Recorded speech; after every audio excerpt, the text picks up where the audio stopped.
بەڵێ بینەرانی ئازیز لە سۆران بڕوانامەی چل فەرموودەی ئیمامی نەوەوی و قورئان خوێندن بەخشرایە بەشداربوانی خولەکە لەم بارەیەوە پەیامنێرمان ئازاد وەماراوایی ڕاپۆرتێکی بۆ ئامادەکردوون فەرموون با پێکەوە بینەری بین. بسم الله الرحمن الرحيم قل هو الله أحد الله الصمد لم يلد ولم يولد ولم يكن له كفوا أحد. لەژێر چاودێری لقی سۆران یەکی تزانانی ئەنئیسلامی کوردستان و هەروە بەڕێوەبەرێتەوە وقافی سۆران ئەو مەراسیمەی بەخشینی ئیجازەنامەی قیرائەی حەفز و هەروەها قیرائەی حەفز و شوعبە بە چەند قوتابیەک و هەروەها بەخشینی ئیجازەنامە لە چل فەرموودەی ئەربعینی نەوەوی بە زیاتر لە 15 قوتابی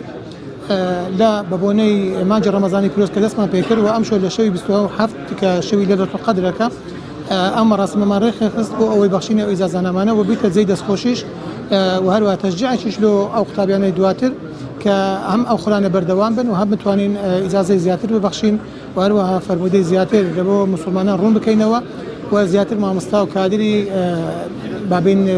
بانگەوازی لە موسڵمانان پێ بگەینین لەوەی بتوانن فەرموودە بە تەفسیری صحیح و هەروەها بە لێکدانەوەی ڕاست و دروستی کە لە زانایانی پێشتر کە بۆ مەکردوبیانە